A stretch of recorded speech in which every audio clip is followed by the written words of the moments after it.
this is Lotus Comics Press. I'm here live with Natalie Dickinson. She's from The Crush, guys. It's absolutely awesome. So how's it going? Great. We've had an amazing time at Texas Frightmare weekend. This is my first time here. I'm here with Patrick Johnson, the director of Crushed and Glitch, a new project we've been working on. It's been amazing crowd of people here. Very nice. So, how was it working on Crushed? It's an amazing movie. Thank you. Thanks. It was an incredible project. It's sort of a Fatal Attraction sort of idea, but with way more intense torture elements like a Hostel or Saw. Yeah. But what I really love about it is that you get more of a killer's point of view. Like, you kind of get inside my head in the film a little bit more than the victim. And so you feel yourself, the audience will feel themselves feeling a little vulnerable and sympathetic toward my character, which doesn't sit well with some people, because then the other things I do become so unthinkable. They're like, oh, I got to take a shower after I watch this movie because I'm like sympathizing with this crazy character. What was your motivation in the movie? Because I saw the movie and I was like, wow, this is amazing. Thanks. I mean, for a horror movie, it's just absolutely astonishing to see. It brought back for me like the independent feel to it of horror movies, and that's really what it needed, that touch to it, to be able to pull that film off.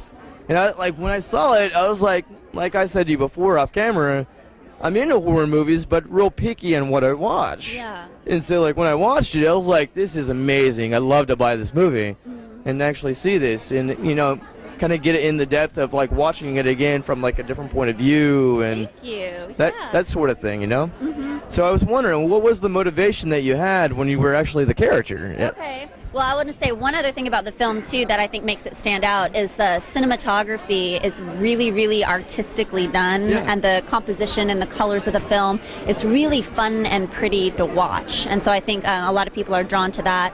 And as far as my character, I didn't watch any similar films when I was preparing for the role. I didn't want to be influenced by anybody. I really wanted to make the character my own. Yeah. And also, one of our taglines is, some are victims, some are predators, some are both.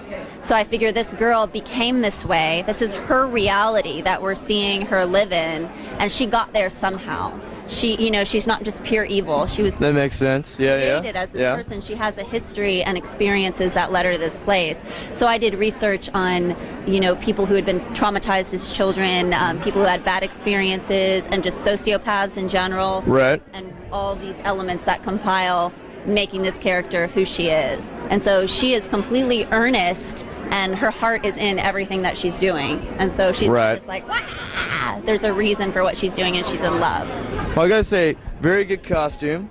Thank you. As far as the choice of costume here, Thanks. Is it from a new movie that you guys are doing? Yes. This is the outfit I wore in Glitch, which the poster behind us, which is actually a web series, a sci-fi action. Glitch is what? One more time?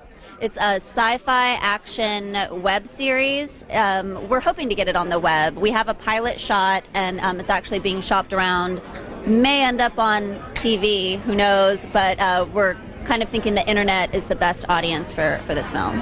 Very awesome. So, other than Glitch, can we see in anything else as far as what, is there any more ideas that you guys are working with as far as movies and stuff like that? Yes, we've got a few things already out there. As an actor, I've done a couple of other projects as well. I was on Friday Night Lights and Prison Break, and I was in another film called The Locker, which Patrick actually shot. He was. I remember Prison Break.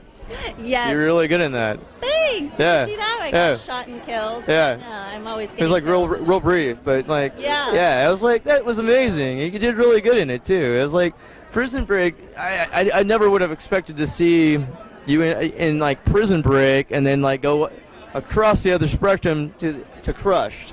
Yeah. That's kind of I would say, from jumping one role to another, you're very diverse. Thank you. Thanks. I tend to be cast, or at least at first I was, a lot in these really intense roles, because I have this intense look and this physicality about me. Mm-hmm. But I love stretching myself. You're like Xena.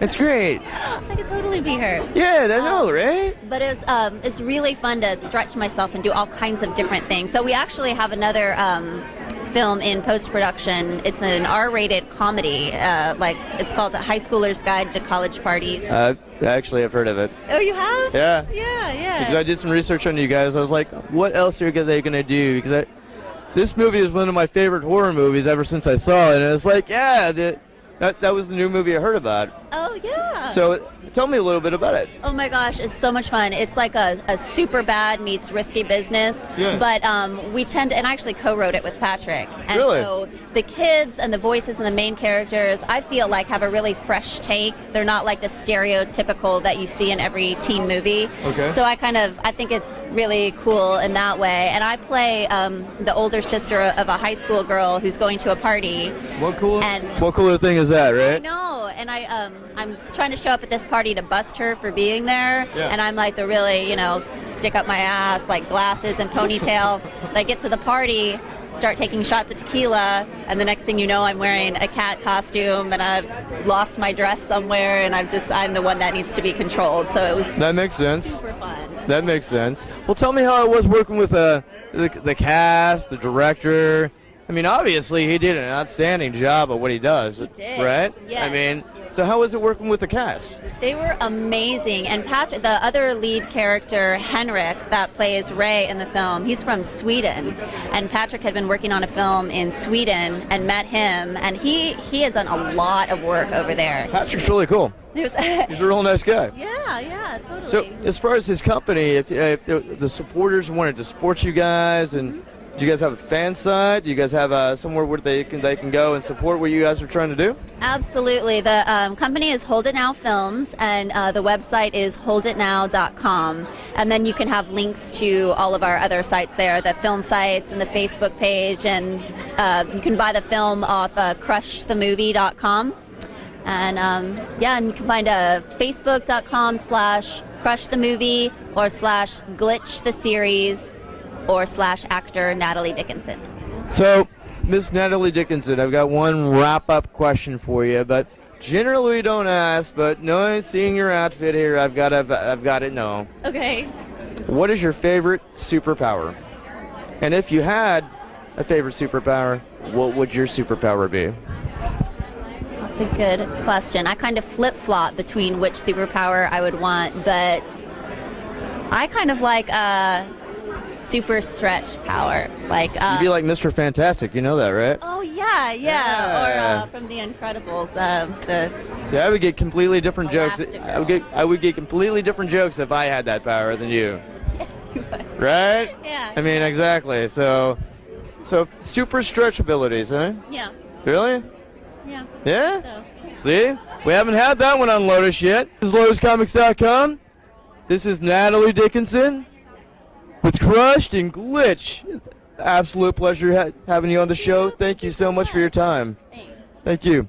Come see us. We'll talk to you next time. Bye-bye.